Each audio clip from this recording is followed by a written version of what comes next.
Have you ever felt that subtle shift as you've gotten older? A sense that the big things that used to drive you, the huge career goals, the major life milestones, they just don't quite have the same pull anymore. It's a feeling a lot of us get, and it's so often mistaken for a loss of drive, or even a loss of purpose. But what if I told you it's not a loss at all? What if it's actually a pretty sophisticated upgrade? Today, we're going to dive deep into something that really gets to the core of what it means to live a meaningful life, especially after 60.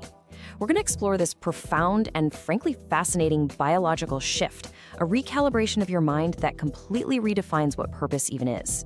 This isn't about slowing down, it's about getting smarter. So let's explore this hidden blueprint of the aging brain.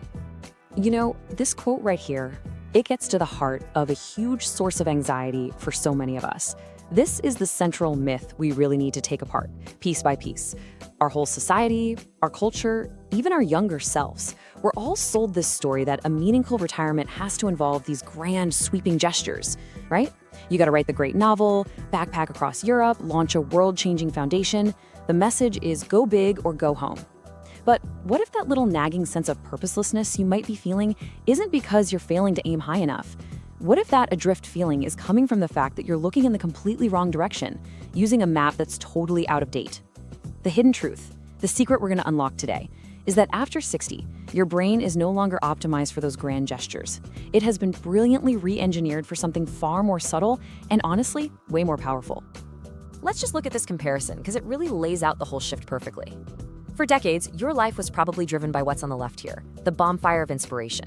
And it makes sense, right? It's fueled by these big, flashy logs. A promotion, a new house, your kid's graduation. These are huge, visible achievements that burn super brightly and give you this powerful hit of external validation. Everyone can see the bonfire. But the thing about bonfires is, they're high maintenance. They burn through a ton of fuel. Now, your biology is craving something totally different. It's looking for what's on the right, the steady, high-efficiency glow of small wins. And this isn't about a lack of energy. It's about a much smarter use of it.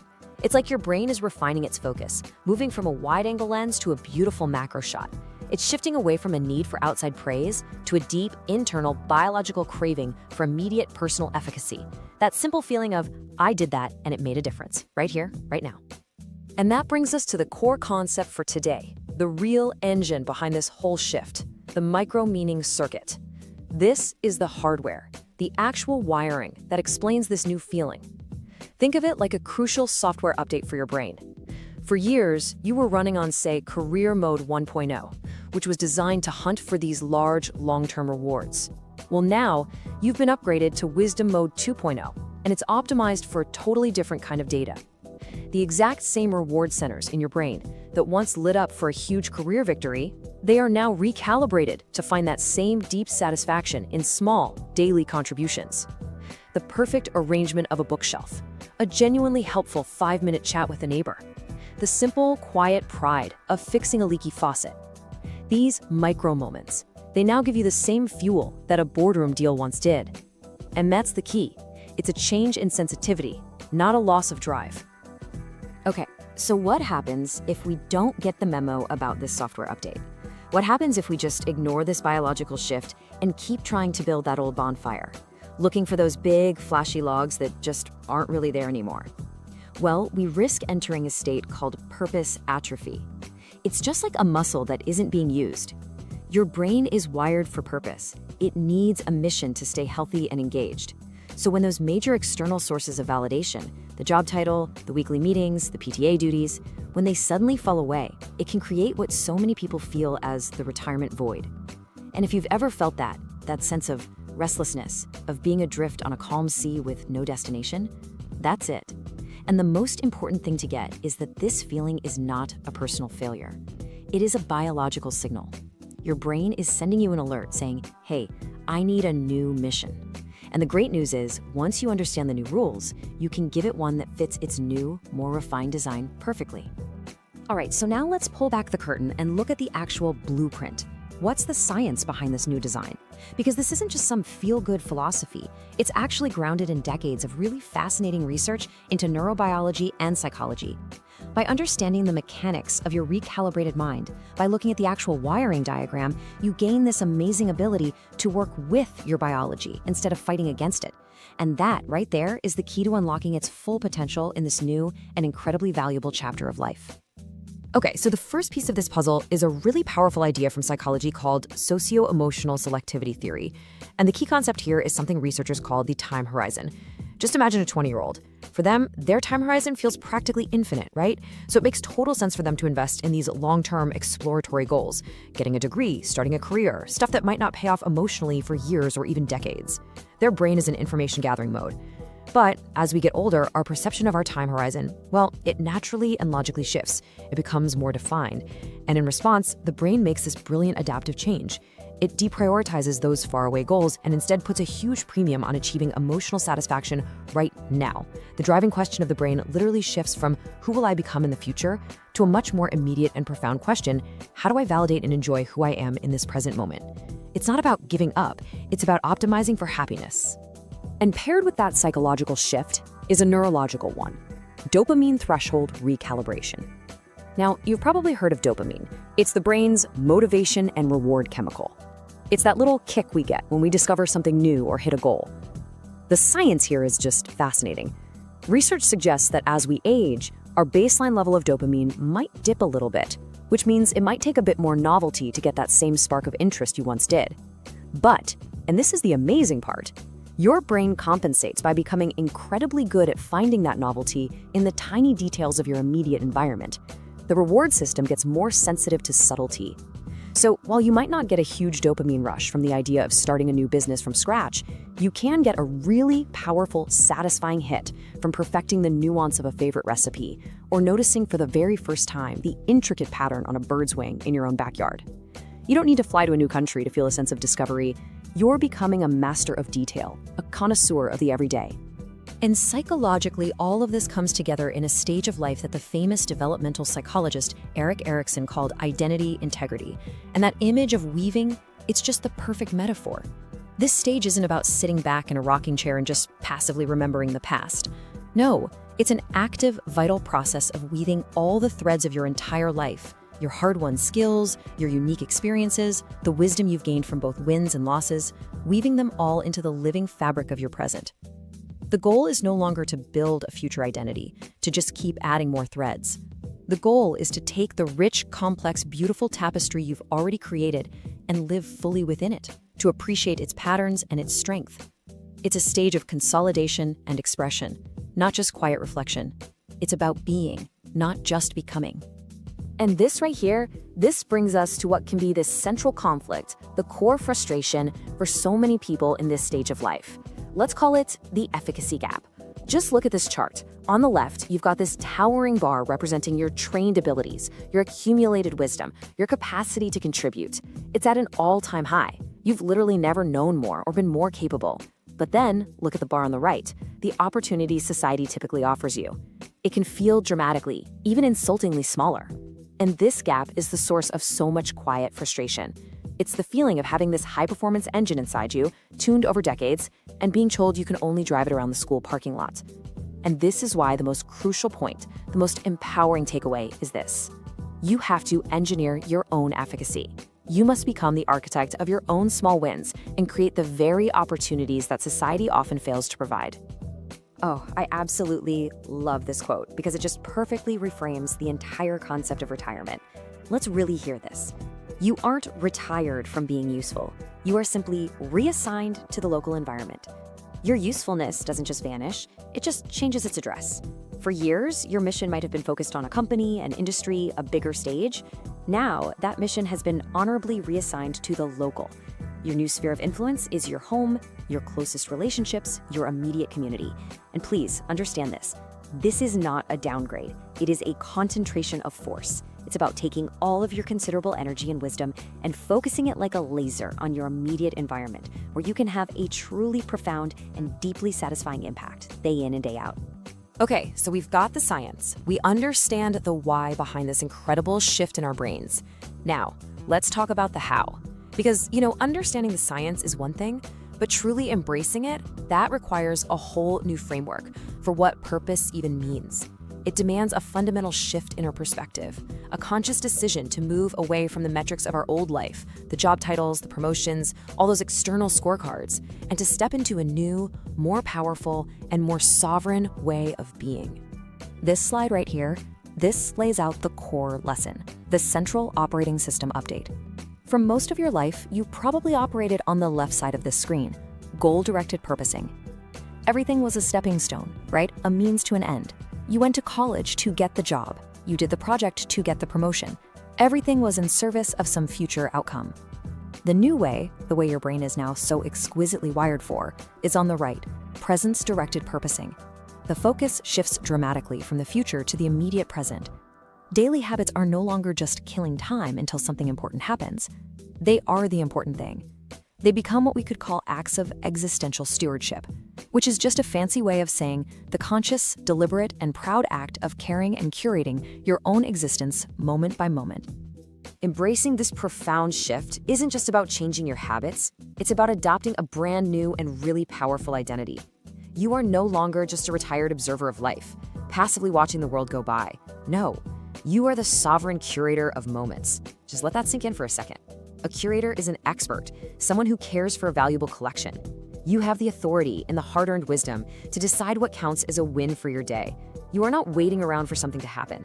You are actively mining for meaning in the here and now, deliberately curating your day to provide the exact neurological fuel your brain needs to thrive. This isn't passivity. This is the ultimate reclamation of personal power.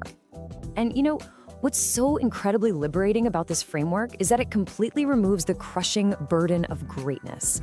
That immense, unspoken pressure to leave some massive, world-changing legacy, it just dissolves. Instead, the focus shifts to a much healthier, more manageable, and more potent question. How did I contribute to my world, in my immediate environment in the last hour? This is sustainable. I mean, think about it. Those big macro purposes are so often subject to the whims of the economy, of world events, of other people's decisions. They're outside of our direct control. But micro purposes, mending a shirt, organizing a cupboard, having a kind conversation, those are entirely sovereign. You are in complete control. Mastering this protects your sense of autonomy, and it keeps your brain's neural pathways lit with this steady stream of small, achievable successes, which, by the way, research has directly linked to better cognitive health and lower levels of stress. Okay, so this all sounds good in theory, right? But how do we actually put it into practice? How do we consciously and deliberately engage this micro-meaning circuit every single day? This is where the rubber meets the road. This isn't about just hoping for the best or waiting for inspiration to strike. It's about implementing a clear, practical protocol, a set of simple tools to build the behavioral habits that directly support your brain's new blueprint. This practical toolkit is called the Micro Mission Protocol, and as you can see, it's made up of 5 simple daily practices. Each one is specifically designed to be simple, brief, we're talking just a few minutes, and incredibly effective at sending clear signals to your brain that you are engaged, competent, and on a mission. Think of these 5 habits as your daily mental workout, a set of behavioral barriers against that feeling of purposelessness. So let's break each one down. First up, we start the day with the morning intention anchor. This one is non-negotiable and so simple. Before your feet even hit the floor while you're still lying in bed, you name one small, concrete, achievable win for the day. Not something vague like be happy, but something real like make the perfect cup of coffee or finally organize that one messy drawer.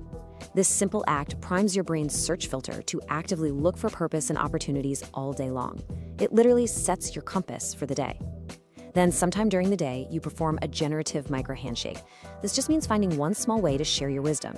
It's not a lecture. It's emailing an interesting article to a friend or showing a grandchild how to tie a specific knot. This simple act keeps your generativity circuit, your brain's deep need to teach and contribute, active and strong. Next, we've got 2 habits that reinforce competence and presence. First is the tactile mastery habit. This means doing one task every day that requires focused hand-eye coordination.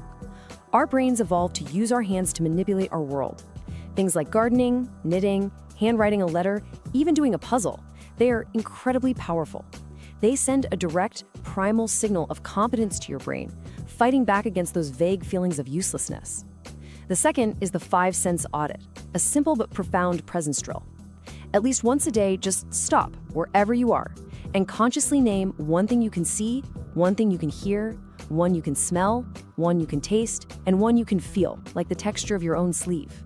This simple act yanks your attention out of your wandering thoughts and anchors you firmly in the present moment. It's a powerful antidote to anxiety and worry about the future. And finally, you end the day with the most critical habit of them all, the evening gratitude archive. Before you go to sleep, you take out a notebook and you physically write down, and the physical act is key, 3 micro missions you accomplished that day. Now, this is not a list of things you're vaguely thankful for, like the weather was nice. This is a list of specific small wins. I organized the spice rack. I had a good 5-minute chat with my daughter on the phone. I solved the daily crossword. You see, thinking these things is nice, but writing them down makes them real. They are, as the slide says, neural reinforcement reps. Each one is like a bicep curl for your brain's sense of efficacy. Writing them down hardwires the day's successes into your memory, training your brain to see a pattern of competence, and reinforcing the core belief that your day was meaningful and you are an effective agent in your own life. So, as we bring this all to a close, let's just take a moment to absorb the profound wisdom that this new perspective offers us. I want to be crystal clear about this. Understanding and embracing your brain's new blueprint, this is not a consolation prize for getting older. It is not second best. It is the grand prize itself. It represents a shift from a life of constant striving to a life of artistry. It's about mastering the art of a life that is deeply and fully lived, one meaningful moment at a time. Please just really let this idea sink in. The ability to find profound, genuine meaning in the small nuance of a single moment, it is not settling for less, it is a sign of advanced human intelligence.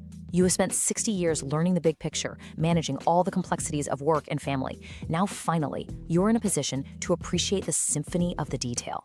You have outgrown the crude purpose of your youth, that loud, externally driven need for validation, and you have evolved into something far more sophisticated, elegant, and resilient. And this isn't just a nice thought. Research consistently shows that the people who master this skill, the art of the micro-win, are by a significant margin the happiest, most cognitively sharp, and healthiest people in their 70s, 80s, and beyond. So, here's your final takeaway, your gentle challenge. Purpose is a muscle. It doesn't just arrive in a flash of lightning. It grows stronger with small, consistent daily reps.